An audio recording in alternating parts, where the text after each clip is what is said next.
just hopefully get yours going there quickly.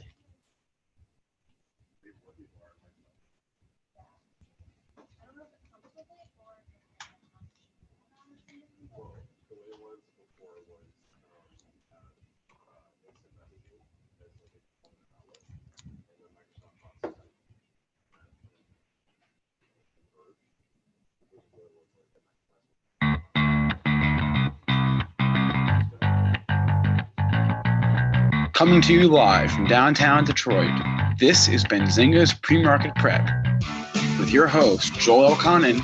This is a volatile puppy here, isn't it? And Dennis Dick. I'm bidding a penny. I will buy the stock for a penny. With everything you need to start your trading day. Good morning, traders and investors. Welcome to the Friday edition of Benzinga's PreMarket Prep. I'm Seth Blazowski, filling in for Spencer Israel once again, here with Joel Elconin and Dennis Dick. Today's show, we're talking China increases stimulus efforts, jobs number, MTCH gets lit up by FB, Powell speaks at 12:30, rotation from the growth value, and at 8:55, we're going to play a little hot potato. Today's guest is going to be Michele Schneider, Director of Trading Education and Research for MarketGauge. Joel, how are we looking this morning? Oh, we're looking good. We're up 13 handles, made the low right off the open, a little bit of a weak close, but buyers came in right away, knocking on the door of Thursday's high, which has been a little high of the rebound, 86.5, currently trading 85.75. No daily high to contend with until your August 1st high at 3,014.25 on the downside. Of course, we'll keep an eye on that pre-market low. Crude gave back all those gains from yesterday, down 82 cents at 55.48. Gold peeling back here, but still above 1,500, down 12 bucks at 15.13.5. Silver loses $1.50 pretty quickly, down 56.2 cents at 18.245. Bitcoin back at 11,000. That's the futures here. They're up $405 at 11,030. Triple D, I'm going to bring you in here, but man, oh man, have you had to break out your Canada Goose coat yet? No, but it is cold outside, and I am sick. I mean, I'm a mess. Look at this hair. I'm wearing the same shirt I did yesterday. I'm a complete mess. Well, the reason I ask you it's cold is that I got a radio station that I listen to. Okay. And it's out of Windsor. Have you heard it? I don't know if I've heard of Windsor. There's a new country station out of Windsor. What do you got? Well, they said, they give the out of Windsor, not Detroit. Yes. Yeah. No, it's not Detroit. It's WCJMF or something like that. And they said it was 24 degrees in Windsor. Cold. Man, it's freezing there. Freezing. How did you guys get to... Normally, Windsor people talk in Fahrenheit, so I'm surprised they actually said 24 because 90% of their Windsor listeners wouldn't know what 24 means. 24 is pretty meaningless to me, too. Growing up in Windsor, you watch Detroit television, so you're like, you learn Celsius in school, but all you talk is Fahrenheit. Everybody down there talks Fahrenheit. A lot of them even talk miles per hour. I know my parents still talk miles per hour. It's a breezy 75 degrees in Windsor. Is that what it is? 75 degrees? Yeah. Somebody says 24. I think it's cold too. I talk in Fahrenheit as well. Even my wife, I've converted her. She was from the near north, and she's converted to talking Fahrenheit too. That's more efficient. More efficient, in my opinion. I'll give you They might throw me out of the country for that, though. What is the formula to convert Celsius to Fahrenheit? Is this going to be on the quiz here coming up here with hot potato? No. Isn't it like, I know, hey, I got another trivia question for you, throwing one back at you. At what temperature is Celsius and Fahrenheit the exact same number? Hot potato. I know this one. No Googling. I'm not Googling. Dr. J in the chat. No, but I do know the multiplication is like high twos or close 2.2, I think. Times. Is it 2.2? I'm guessing 2.2. I think it's close to 3. It's 20. No, it's not that high. The number times 9/5 plus 32. Well, I'm never getting that. Okay. And I used to roughly say double it. What was it? Yeah, it's basically a double then plus 32. Yeah, double it and add 32. That's a rough estimate. Right. Okay. But you didn't answer the question here yet. Well, Dr. J, I looked in the chat. I would have never. Minus 40. Minus 40 Celsius is minus 40 Fahrenheit. Mind blown. Oh, wow. Okay. We're up and away here, Dennis. Up 12.5 handles. Did you get faked out by that weak close and just buying everything you could after? Trying to buy, you buy the dip. Isn't that the way this market works? You just buy the dip, buy every dip. That's the way it works. All right, let's go. That's who wins. Last 10 years, best strategy, buy the dip. Yep. Let's talk real quick. We got the jobs number coming up at 8:30. Unemployment projected to hold at 3.7 with while wage growth is seen cooling to 3%. Strong ADP number, so we'll get to that later. Just a little revisionist history. Match yesterday got lit up by Facebook. I thought I heard this. Good one. That was a good pun. I got it. Yep. You were thinking about that one. Did we know this already though? Yeah, but I talked about this back when Match was $50. That's why I was like, I'm not buying Match because Facebook's coming. Well, Match has run to 90. So obviously that didn't work because it's run up and everybody forgot about it. So yesterday they remembered all of a sudden. But Facebook announced this a long time ago. They were going to come out with a dating product. Did they give a date? I didn't read the whole thing. I just kind of thought I was looking at an old headline. So we'll see. I mean, we know what happened last time. It got hit and then it came back, got hit yesterday. I think it had an upgrade yesterday or earnings, or there was something good news about it that really goosed it. And then it came back down. The other just revisionist history here, work. Keeping an eye on that pre-market low. Unreal. Paid dividends for whoever had the guts to buy it. Actually never got to the pre-market low, bottom off the open, and we got a good number to look forward to. Buy the dip. Worked again. This market's as simple. Buy the dip. It's ridiculous. Buy the dip. Worked very well in work.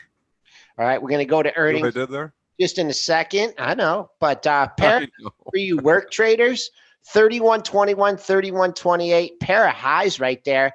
Another couple highs at like 31.20. So if you're looking to get bullish work here, you want to see it over 31.20, holding 31.20. Let's go to some earnings. Earnings after the close. Zoom. Let's start with Zoom. Go ahead. It was the interesting one there, Seth. We threw Seth under the bus, and you got to forgive me. I'm such a mess today. I've got a cold. I've got some bad hair going on. I've got my back hurts a little bit. When you get a cold, I guess everything just starts hurting. And I've bit my tongue. So I don't have a normal lisp, but right now I'm trying to talk clearly. And I've literally bit my tongue and my tongue is swelled up in the one spot. So it's tough to talk. So if I lose the hot potato game today, it's because I'm being sick. And I gave you less time for the Zoom, the earnings there. Yep. So we have Zoom aftermarket yesterday. We have estimated revenue at 130 million. Reported revenue was 145. And then we have an estimated earnings per share of 0.01, and they came in at 0.08. All right, show this after hours chart. This thing ripped up on this report. You got to get me control here. Your charts are not up yet. Yep, you can share on your screen. Okay. All right, Joel's going to show the after hours action. We ripped up. What was the high? Oh, give me a second. This is totally throwing me off here. Yep. Right there. All right, he's bringing the charts up. Okay. He's trying to bring the charts up. Computer sound, right? Okay. We've been seeing my ugly mugshot the whole time. Oh, I would have combed my hair. You look great I would today. have combed my hair. Okay. All right. There's my chart. All right, show the after hours action. All right. Is the face? There we go. We got it up there. You see that big old bar there? And then what was that bar up to? Let's see. Now I got to go. This is going to my data window here. It's not letting me go to my data window. I thought I saw it over $100. Maybe I'm wrong. I see 99.80 is the high. Okay, I rounded. Okay. So up 7, and then they pulled the rug out from under it, and this thing tanked 10 86. points. It went down to 86. 99 to 86, 13 points. So here it is trading flat. If you had the straddle and you were still holding the straddle, you were losing money. But if you had the straddle and you were playing it after hours, you could be making money because it gives you that free shot. We've talked about this trade or this potential action there before. Even if you just, let's say you had the calls and you were feeling pretty good about it, I don't know what you would have paid. The premiums were probably too high. But let's say, you had in your head gets to around $100, you can lay out a short, lock in the profits. What that short does for you is it allows you to participate in the downside if it actually goes below where your strike is. So if you had the 93 calls and you laid out a short at 99 after hours, you just locked in 6 points. So if it continues going up, well, you made $6. If it turns around and does a reversal, though, you start making money as it falls through 93 and you make even more. And went all the way down to 86, 87, you can cover your short and you can pull in 12 points. So lots of different ways. If you have options and you are not playing the stock after hours on these reports, you're missing out on a lot of opportunity. I don't like buying calls and puts, which is why I don't play the strategy because I don't like paying the premium. But if I was going to pay the premium, I would definitely be playing it after hours. All right, let's look at another big earnings report, this time in retail. We have Lululemon reporting aftermarket yesterday. They reported estimated revenue of $846 million. Revenue came in at $883 million, with an estimated earnings per share of 0.880, coming in at a earnings per share of 0.960. Good report. Stock is loved. I wanted to just go long into the report. I was long ahead of the report and obviously popped up significantly ahead of the report, so I locked it and sold it. Part of me wanted to hold some of it through the report just because the stock is so loved. I thought even if it goes down, it'll probably come back because that's the way the buy the dip market works. While it didn't go down at all, it just ripped. It came back a little bit of it after the initial print, but or after the number came across the tape, but it's just rallied ever since. I mean, the stock is loved, and I don't see that changing anytime soon. Story completely intact. Lululemon, new all-time highs? Yeah. I can switch to my dailies here, and I will do that in 1 second here, but new all-time high. We're just making new highs as we speak. 200.71 crossed the $200 barrier right there, right now. Opening. Were you a James Bond fan? Why? Because you always say 00. 200, 007. I'm just noticing this, and I just throw out interrupt when I notice something that I didn't notice before. Well, were you a big James Bond fan as a kid? Well, you know that what movie does he play craps in? Is that Diamonds Are Forever? I don't know. I know I told this. I actually wasn't I didn't watch a lot of James Bond movies, but my dad was out in Vegas at the time. Your dad was a James Bond fan, wasn't he? My dad was out in Vegas when they were filming that movie, and my dad was at the craps table, and they asked my dad to teach Sean Connery how to play craps. I told you that story before. No. I told you that story 100 times. No. You're making that up. Well, we can't. Maybe he says. I might be exaggerating. No, I'm not. Can't ask. Your dad taught Sean Connery to play craps? Yes. Why have I not heard this story before? Because you don't listen and because you don't pay attention. I pay attention. I'm paying attention now. And you're interrupting. Wait, start the story. I know that's just me. Start maybe it's a Canadian thing. Start the story over again. How did your dad teach Sean Connery to play craps? Aviator 1 said that he's heard the story twice. I heard that story. I don't know this one. Aviator 1. I honestly, maybe I don't listen. I don't know what movie it is. What is it? So he was just out there filming the movie. My dad used to go out to Vegas a couple times a year to play. Yeah, to play. Your dad liked horses too. Yes. They had a little gambling blood in them. Yes, and so he was good at the tables, and he really understood the game. And Sean Connery was out there.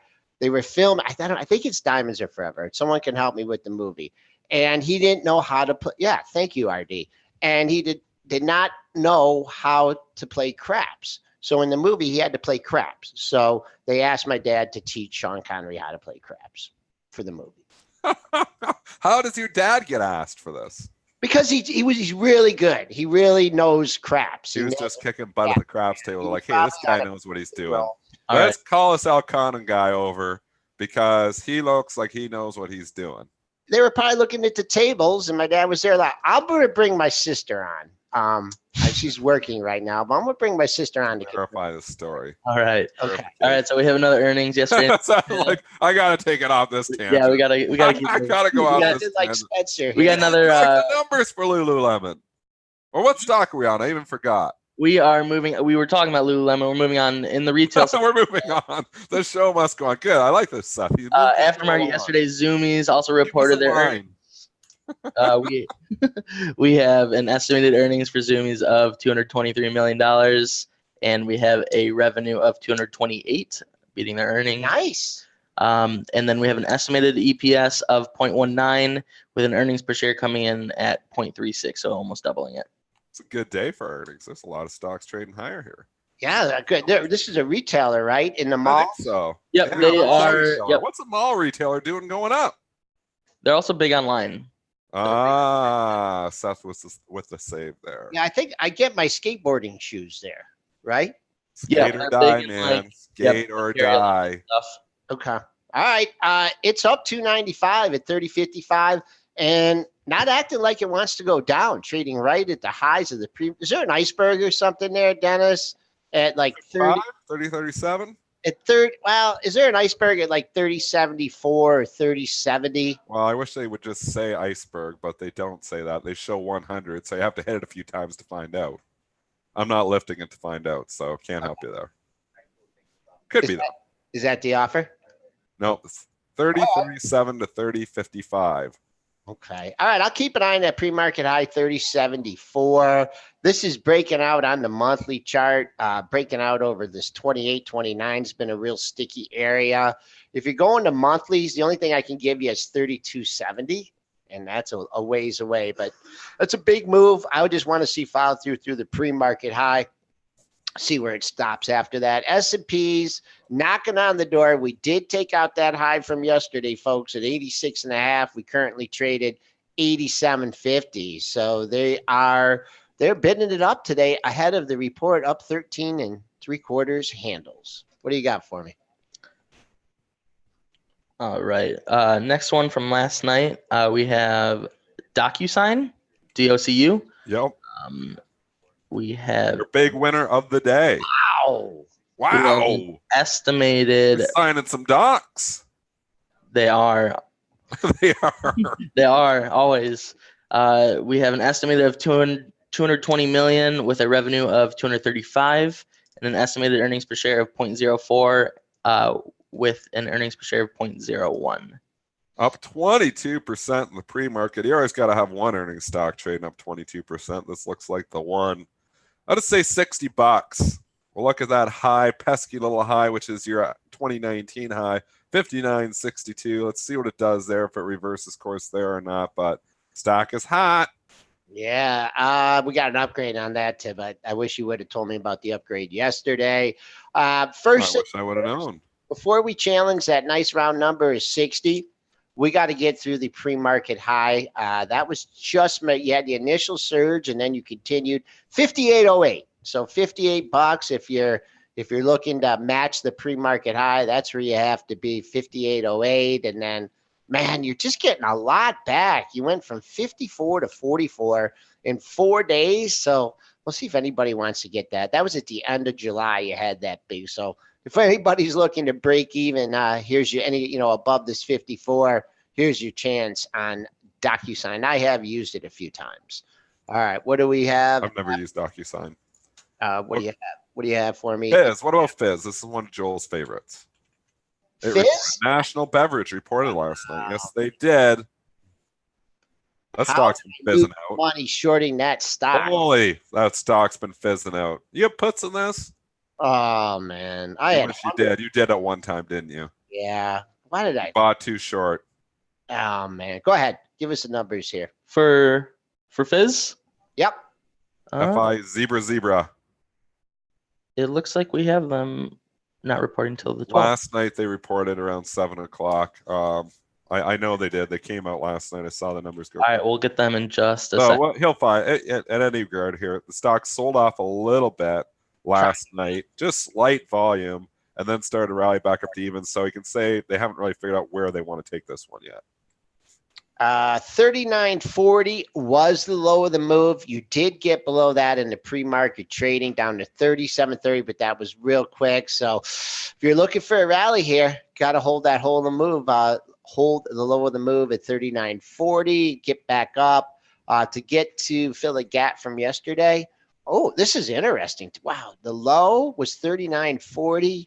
The 2 days ago, and then 39.56, another low there back in late June. So there's your area. If you've been waiting to buy the low of the move, here's your opportunity in Fizz, the maker of Fago, right? Yep. All right, here we go. We got the numbers. Thank you to Brent over at the desk. We have a estimated sales of 239 with a sales of 251 million.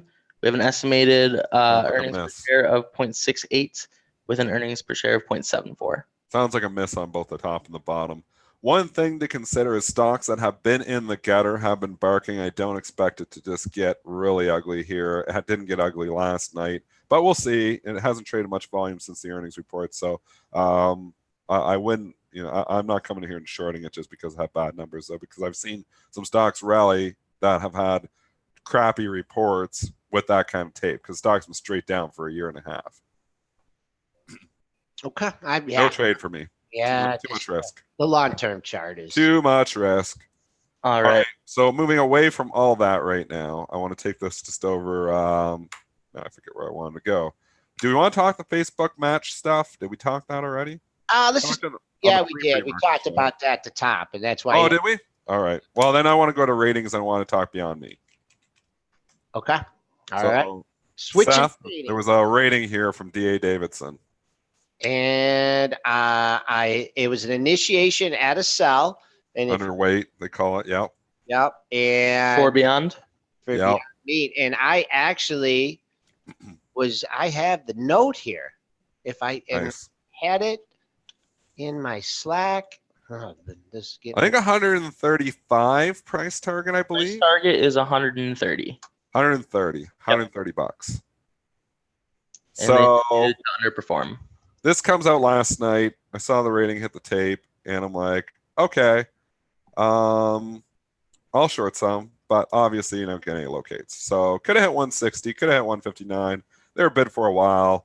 Would have been nice to have a locate. I looked everywhere for a locate. I couldn't find one. The stock has been out for this long, and you still can't get locates. Other people get locates on this because I could not find one last night. Maybe this morning is different. Last night on the rating, I could not find one, and that's why I took its sweet time selling off. Now it is down $5.50 here, but it's ridiculous that the stock's been up this long and we still can't get locates. That's telling you why it's inflated still. The shorts just cannot even short the thing. We believe the total addressable market for U.S. plant-based meat could be smaller than that of milk, is what they're saying. Well, it wasn't a nice note. No. We see Beyond Meat grabbing a meaningful piece of plant-based at retail, but how big is that pie? They estimate that at $95 billion, or 70% of the total U.S. meat, retail meat.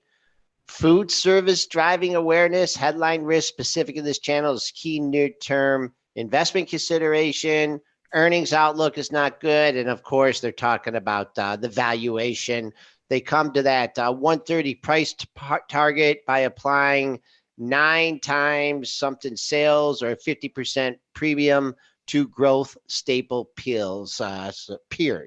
I'm not good at reading those notes. If you didn't have all the factors, the market structure factors of the stock not being able to borrow it and not being able to short it half the time, so you have to wait for natural sellers. I mean, some people are getting a locate because there's still some people short, but it's a difficult one. If it was easy to borrow, if it was easy to locate, if it wasn't expensive probably on the borrow, I think the stock would be a lot lower on this news today. But you got all those market structure factors involved here, so can it continue to leak? I don't know. I'll tell you, I'm not buying with my money, and I'm just going back. I think eventually the stock is under $100, and I'm going to even say it. It could even happen by the end of the year, so in 4 months. But that being said, The short squeezes have happened multiple times. I've tried to call top on this a couple times, and I've been wrong. So I'm not going long it, though. I think the valuation is ridiculous. That's too bad. How frustrating must that be when you want to short something and you can't? Very. I'm like, okay, I can't get aboard there. I'll go outside. I'll go look over here. No locate. No locate. No. I come up empty-handed everywhere with a locate. I was like, okay, well, somebody else can make the money on it, I guess, because I cannot short it. Would have loved to short 160. Would have loved to short a 159 last night. But wasn't to be. Can't get a borrow. Can't short the stock. Trading at the lows of the pre-market session here at 154.75 marks the low. You got a little bounce off it. You've had some tighter ranges in this thing, and now it's starting to come in a little bit. 150.30. That was low on August 26. I think that was after the JP Morgan upgrade. So looking for 150.30 here on the downside. Longer it takes to get that, maybe get a little bit of a rally, but 150.30 could be a good target here if they can find some people that can sell it or short it. Shubs is asking me why not buy long dated puts to short BYND. Well, the options market aren't open after hours. I wanted to short it last night to take advantage of the rating change, trading a headline, and that wasn't available. I'm not saying I know where this is going 3 days from now or 3 weeks from now. I think long term it's going down, but the option premiums are ridiculous too. We tried to do this. We tried to look at this because I've been bearish to stock. I'm bearish to stock forever. I mean, so I was wrong all the way up. I've been right all the way down. But, you look at it here. Well, that's not exactly true because we were long it for a while. So when it got to the 200 the first time, I thought that was the top.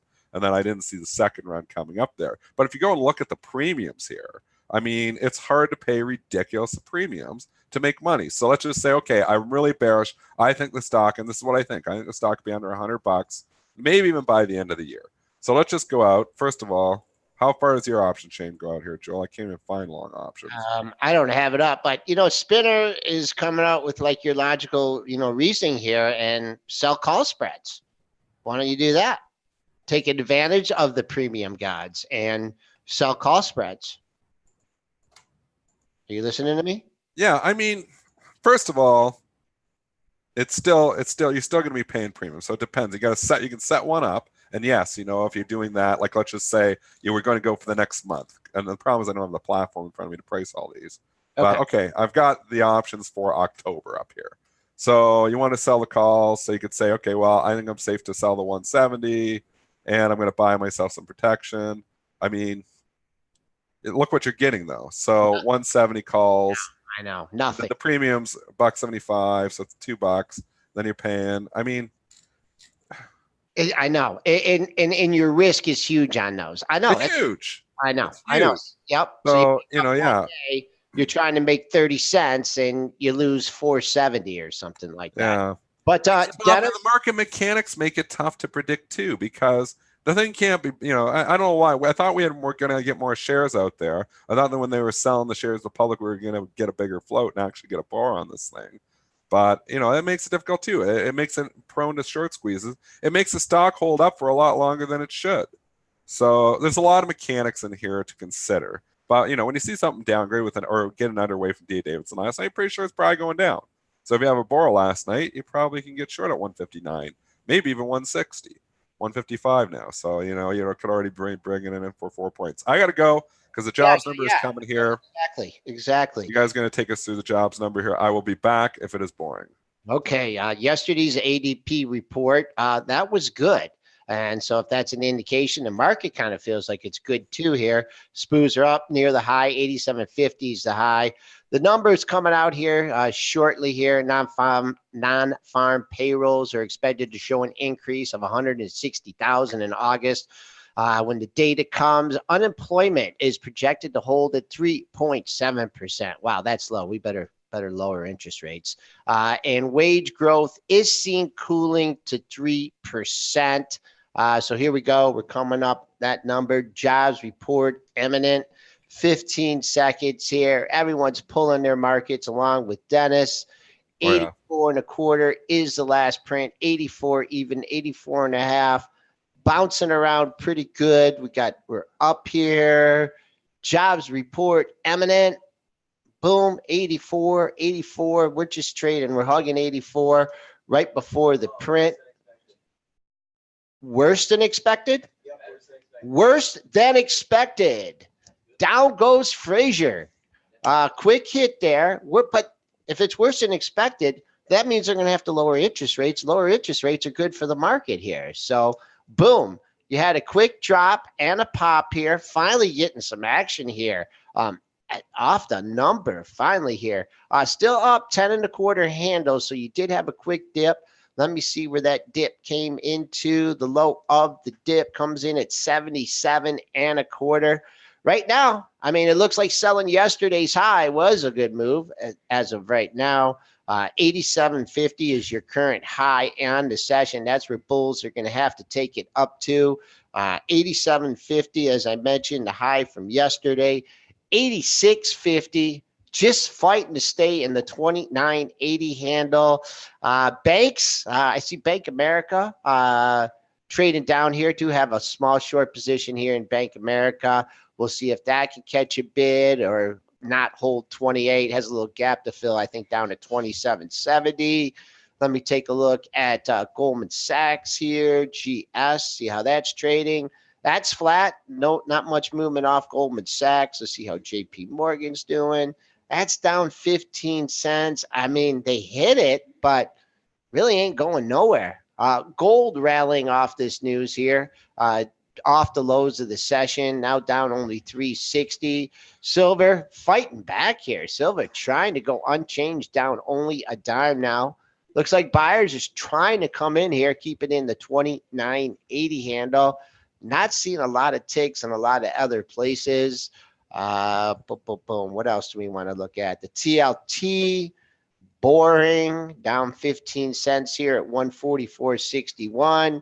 The bonds are only down 430 seconds here at 163.24.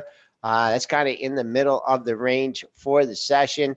Looks like bids are starting to come in here as we speak. Spike low down to 77 and a quarter, a cool $6 off that. So I think you just got to keep an eye on that high and see if we can take it through there. Mentioned on the daily charts that really you have nothing. Your August 1st high was at 3014.25. Is Mish kicking around there yet in the Yeah, she's in the waiting she? room. Yep. Okay. Well, you know what? I'm going to close my blind here, and why don't you bring in Mish Schneider? I'll introduce her, and we'll get started a little bit early with her and let Dennis trade away here after You got the it. number. Okay.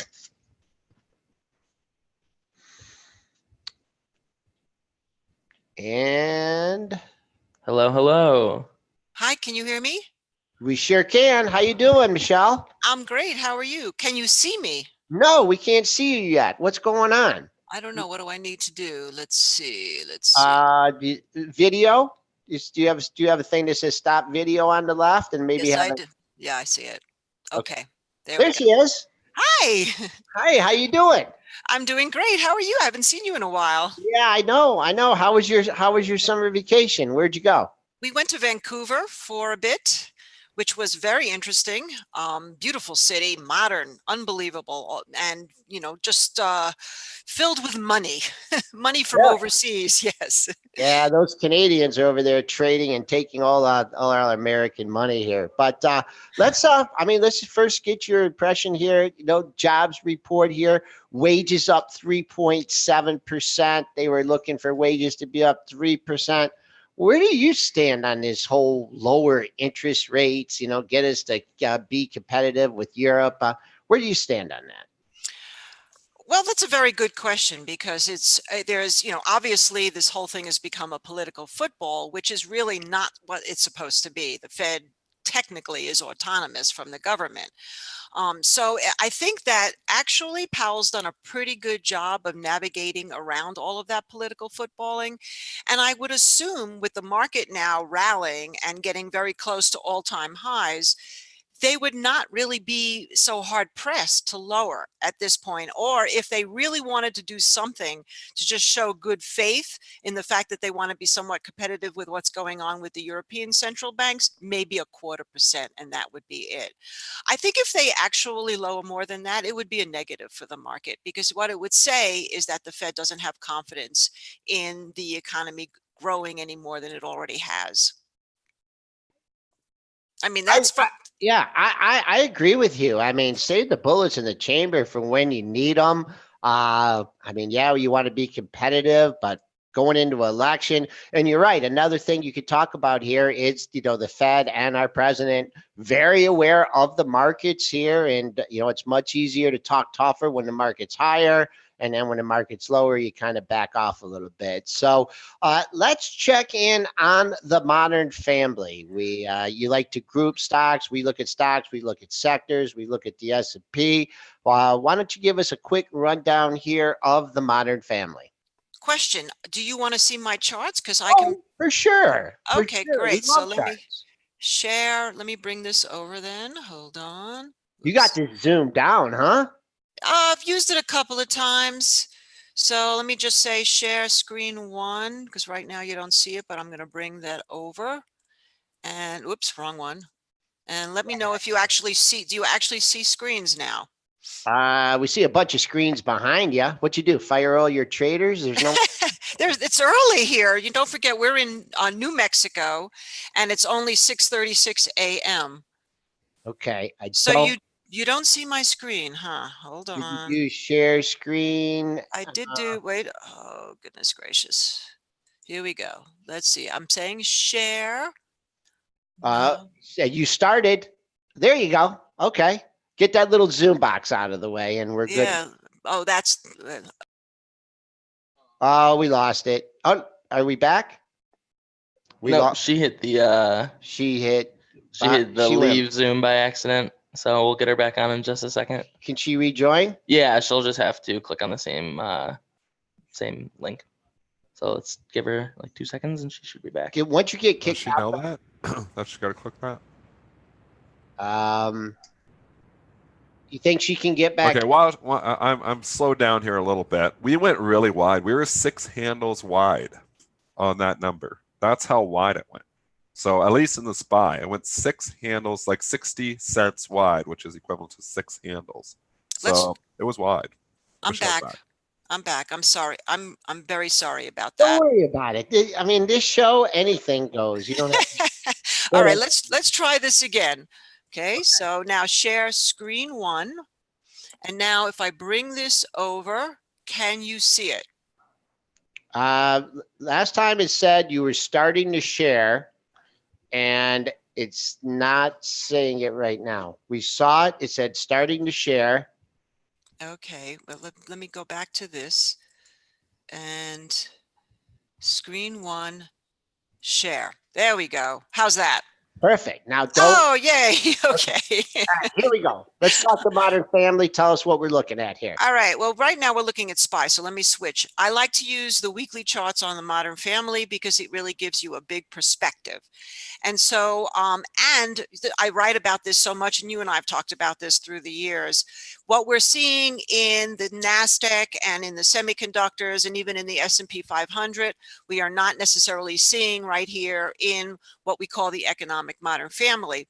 And just to recap, the reason why I picked these is because these are the cyclicals and the non-cyclicals. These are really what you see under the hood in terms of what's really going on in the US economy.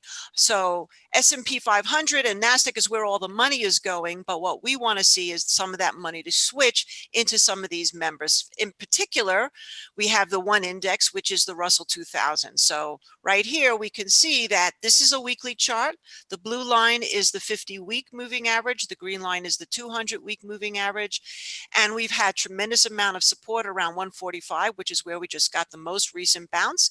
We've bounced off of that a few times, except in December when we had the big move down. And so right now that acting as support is encouraging, but you can see right here that the 50-week moving average is at 151.52. So really what we need to see is a weekly close above that. And although we've had it a few times, we not only need to see one weekly close, but maybe a couple of weeks. And yeah, I mean, that's how far out we have to look.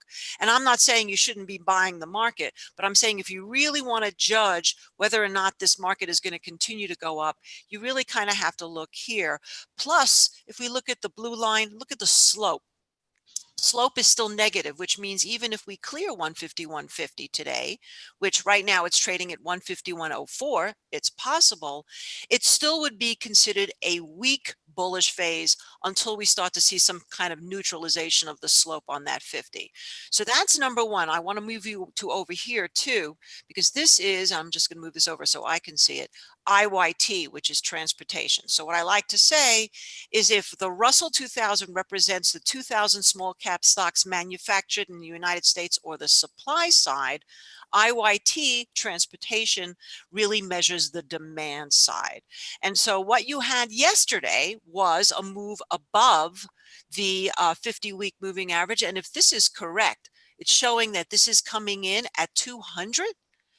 That would be extraordinary, a 7% move higher. Am I seeing this correctly? Yes. That's essentially exactly what we're seeing right now. Is transportation is going to explode to the upside today. That's going to really, I can't believe that we're not seeing more of a move already in the IWM as a result of that. So either that's a bad print, which is possible, or if that is the case, then what we're showing is that we're all of a sudden, and we're seeing this a little bit with consumer sentiment, that the demand is starting to really increase for goods. That's a good sign. So that we'll keep an eye on today for sure. And then totally completely opposite from the weakness that we've seen in the other sectors, you know, here's our semiconductors. So semiconductors have been in a bullish phase for quite some time. And so that's really been showing the leadership. And we know that sometimes that leadership is contagious with the rest of the family. And certainly if IYT is cooperating, there's the first evidence of that. But also we know that sometimes this sort of sticks its neck out, is up there in the tech stocks, looking around and noticing that nobody else is following along. And so all of a sudden you see a big move down. Right now, I'm not looking at that, especially like I said, if IWM or the Russells cooperate and the trans cooperate.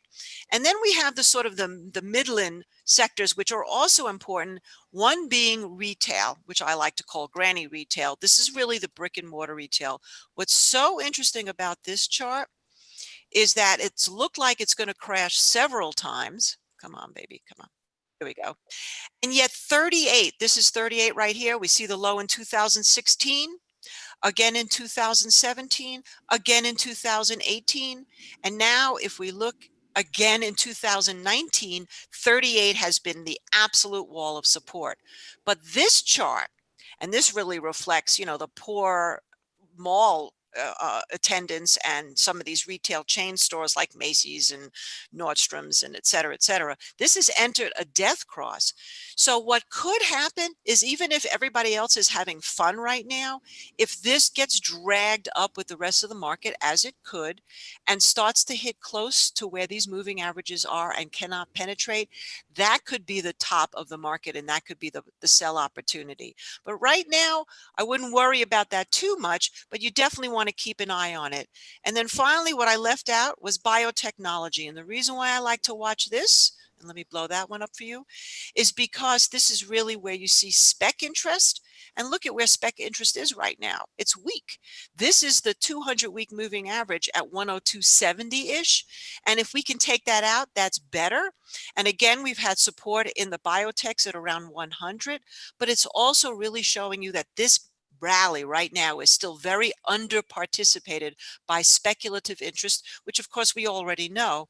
And then finally, along with the big banks, in complete opposite to that, this is the regional banks. This is KRE.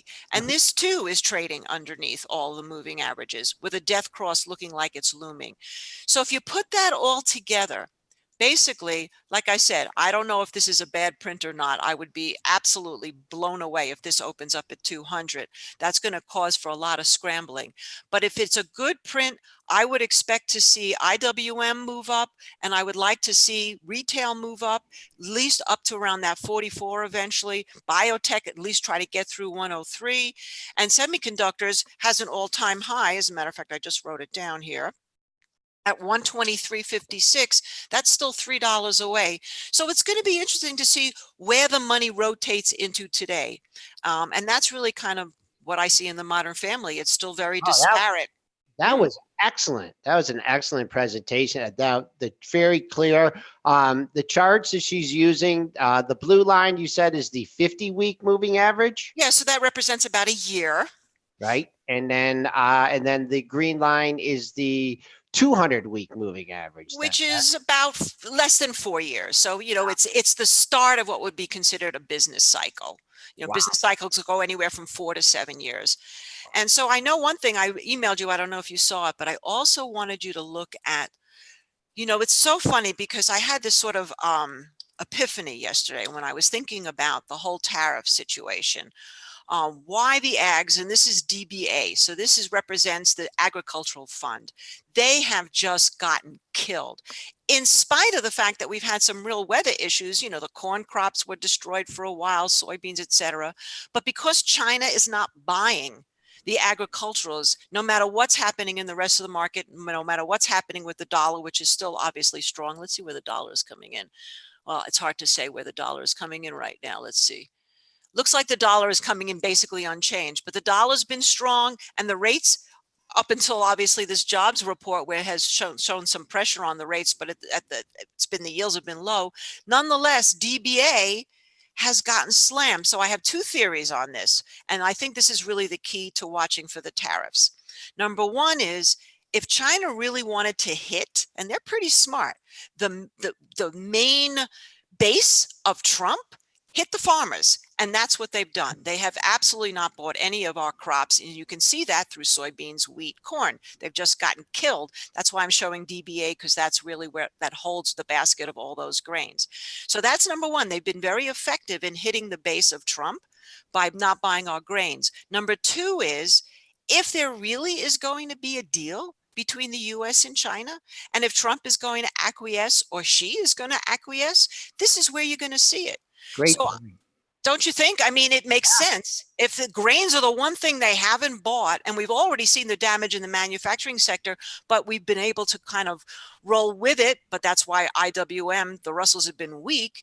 This, though, no matter what, has not caught a bid. And that's because China has not really come to play yet. This is what we want to see. China come to play. Watch right here. All right. Michele, before I let you go, our chat and our audience loves floor stories, and I know you're on the floor for a while. Being a female on the floor, I know, is not the easiest thing here.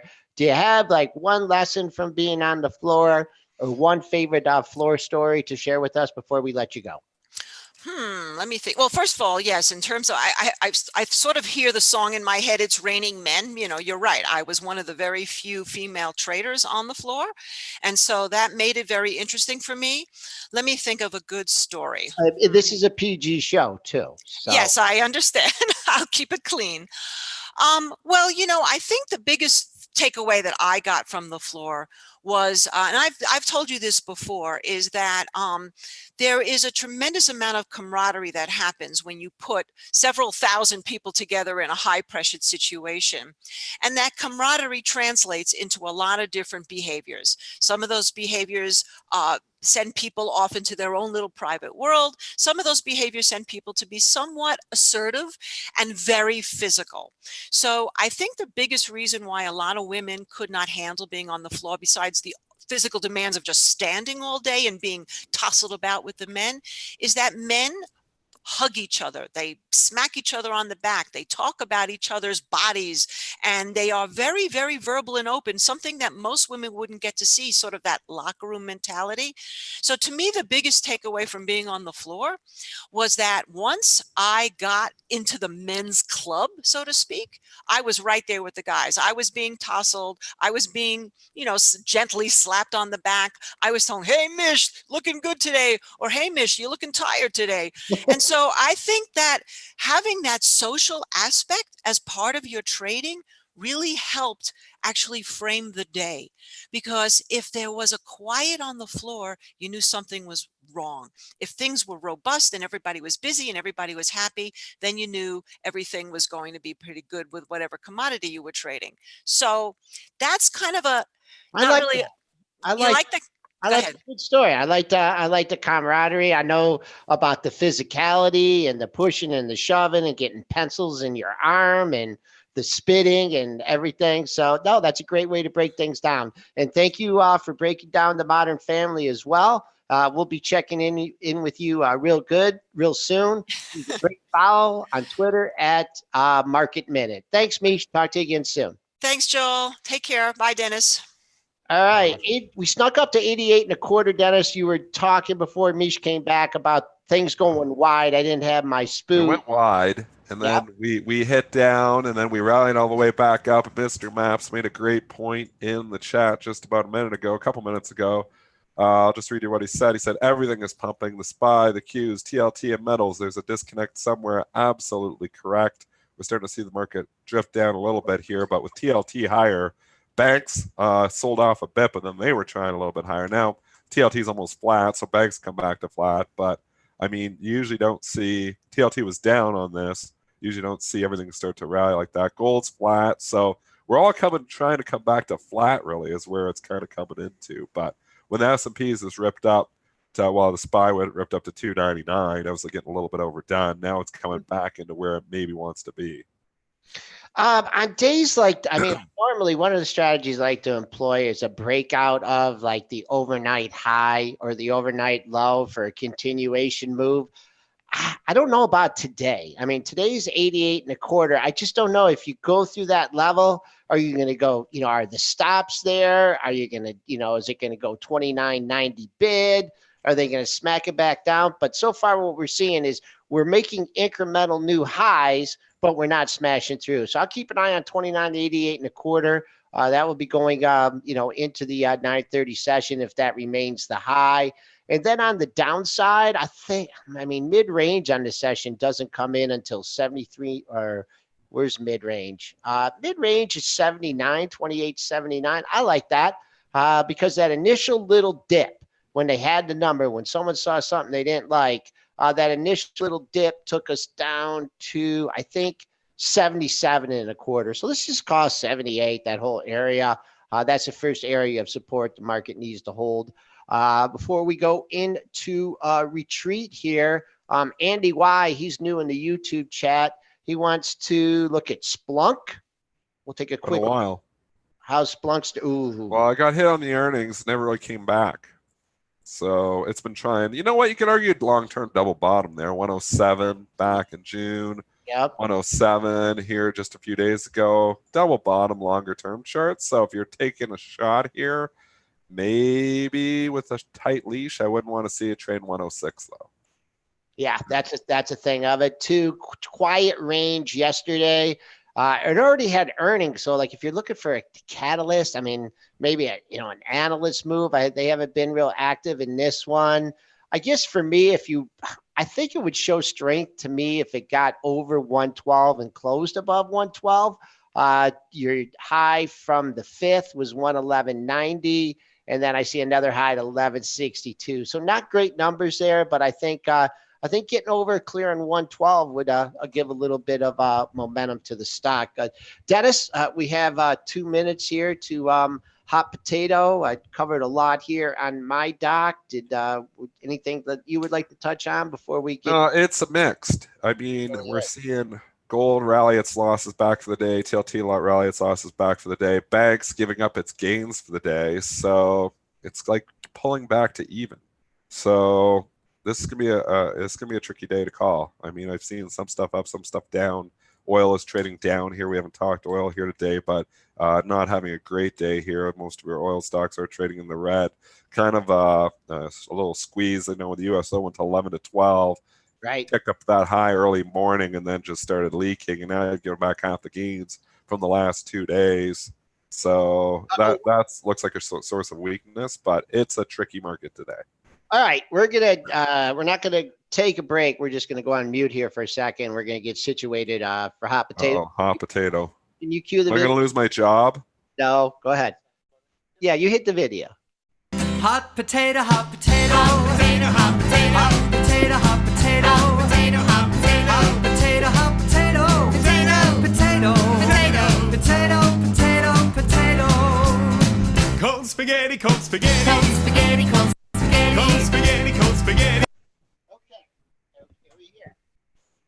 Is everyone here? So we got the Brentster. If you guys don't know the Brentster, Brent Slava runs our news desk. He answers maybe 30, 40 questions a day from me, and also is my human thesaurus. So We're showing the chart right now. Can we show our videos here? Yeah. I want to see the Brentster. I want to see the. we've got to show the Brentster. I got to see who I'm playing against. Yeah, the competition. That's it. To see if Seth can get. Okay. All right. Okay. All right. First of all, I still don't see Brent. I'm waiting. oh, hit that button right there. There he is. Can you, There he is. He looks. can you hear me, Dennis? He looks very prepared. I think he told Brent the topic. Brent, did I tell you the topic? Okay. I- All right. Dennis, can you hear I'm me? scared. I'm more scared of Brent than Jeremy. I'm more scared of Brent than Spencer. This is a scary one for me because Brent knows a lot of stuff. Okay. Can you hear Brent? No. I do. Oh, you do? Oh Yeah, yes. he just Oh, talks. you He hear me? just constantly talks, so Dennis, he can't hear. I'm kind of nervous, Dennis. You say I'm looking. My general knowledge is very poor. I think the Brentster has some general knowledge. I'm in trouble. What do you think the topic's going to be, All Dennis? right. Enough with you guys. Okay. All right. First of all, first rule is no hands on the keyboard. No hands on the Okay. keyboard, okay. Well, I have to keep my hands on the keyboard to type.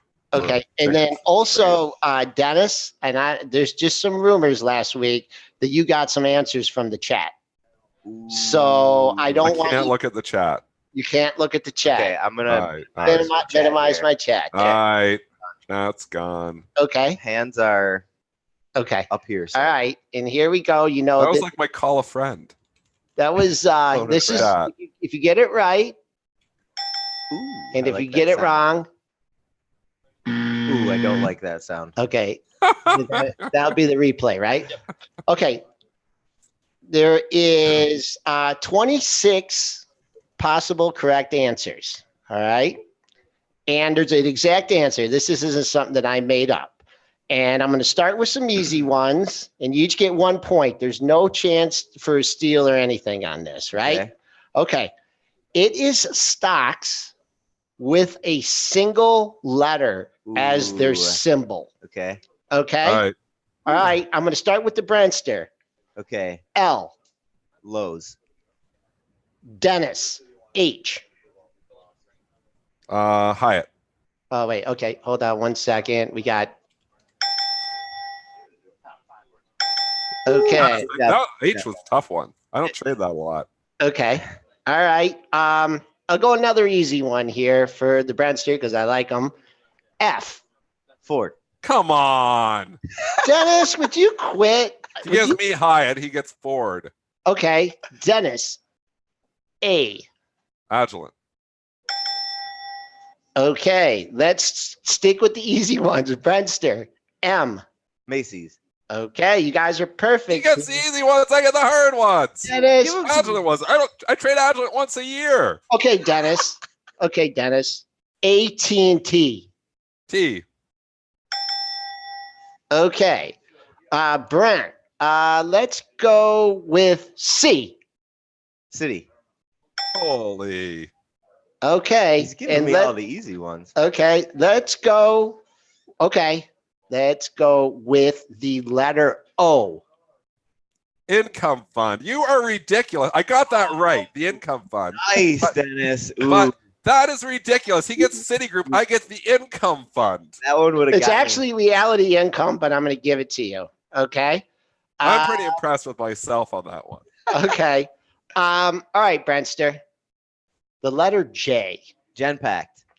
J is Oh, in Joel. J. I get the J and the G's. My letter J is. I don't think I know it. Hit me with the buzzer. Ooh, I deserve it. There's no symbol. That's what I'm going to say. That's a Question. I got tricked. Dennis. Jay. Okay. Trick question. Dennis. Question. Dennis. The letter B. Is that the Burns Group? Okay. Holy, these are hard. Okay. All right. We're getting to be a little bit tougher. Where's like the X in U.S. Steel? And Would stuff you like be that? quiet? Brentster. We're giving Z. them answers. Z. Zillow. Okay. Dennis. Brent's good at this too. Dennis X. U.S. Steel. There he is. There he is. That had to be nice to me. That's Okay. one easy one. Brent. Are you ready for this one? I don't think so. No. The letter Y. That is Allegheny. Oh, very good. $700 stock. You're correct. Yes. Okay. All right. Dennis. We're The running out of letters here. Dennis, the letter P. P is Pandora. Which isn't a ticker anymore. Well, that's not fair. That was a trick question too. Because it was a stock. It Take has it to- over. P Okay. was Pandora. It was. You could, Okay. that could have been your answer, Dennis. Okay. You Brent. can't give us ones that try to trick us like that. Brent. So we're even now, Dennis. Yeah, you guys are All even. right. Brent, Miss the BS of the no ticker. the letter W. Wayfair. Okay, we're getting down there. We're getting down to some tough Oh, ones. we left. We know, got right? some left. Dennis, I'm going to give you a layup so you don't complain. The letter R. Ryder. It Okay. wasn't that much of a layup. Stock I trade once a year too. Brent, the letter S. Sprint. Okay. That was a layup. I had to Okay. think about that one. All right, Dennis. I'm starting to get my brain's starting to get like it's a panic, eh? Like I it's know. ah! No. Okay, Dennis, the letter U. You. You. Is that like a uranium? No, I don't know. Is it not a symbol? Ooh. No, not a symbol. Yeah, correct. Good job, Dennis. Very good. Very I good. was like, I don't know it, so it can't be a stock. That's what I Right. went with. Brent, let's go with the letter I. Intelsat. Okay. That was impressive. Okay. Oh, now I'm scared. That was impressive. Dennis, the letter D. Dominion. Utility. Okay. All right. This could be a tough one for the Brentster. E. This one is ENI. It's a Italian utility. It's E. I don't know what it is. I don't know but if you pronounce but it. That's right. He's right. ENI. Yeah. That's okay. right. I've never made a trade in it, but he's definitely right. Okay. Dennis, the letter J. Oh, we already did that one. It's not a stock. We did that one? Okay. Yeah. I didn't cross I it got out. it right. Dennis, the letter K. Kellogg. Upgraded by Goldman today. Ooh, and he brings the news item. Okay. All right. And There's got to be none left. well, we got some left. Brentster, the letter Q. I don't think that's a stock. It was Quest, but it's gone now. Okay. And I guess we just got some easy ones here for Dennis. The letter V. Visa. Okay. Dennis is not impressed, Joel. We And didn't, Brent, the only ones we didn't get were the ones that weren't stocks. We got every single one. we got one more. G? Yeah, G.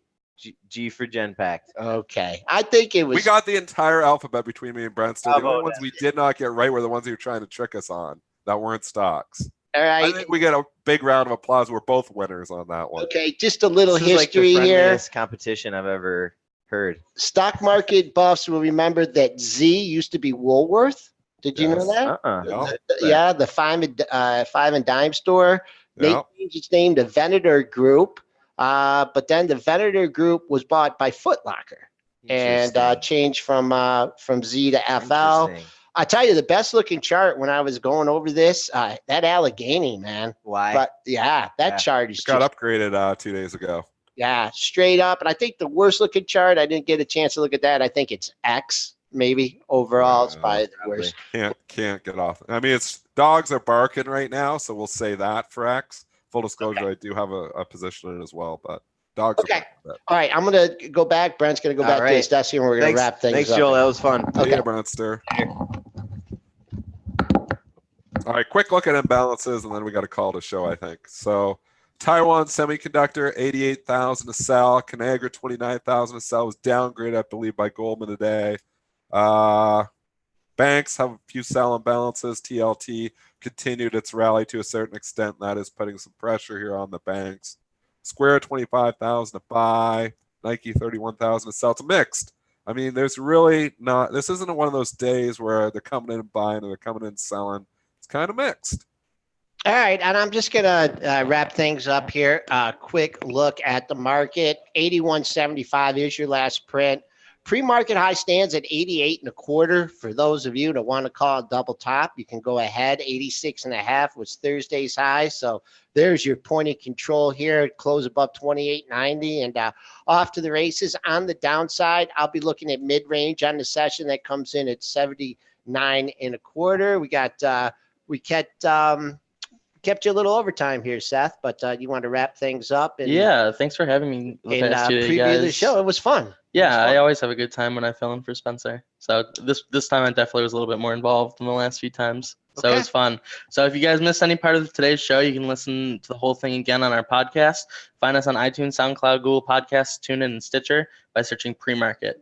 Please remember that all of the information, material, and content from our show is informational purposes only and not meant to be investing advice. That's our show for today. Thanks for listening, and we will be back again on Monday morning. Everyone have a great weekend.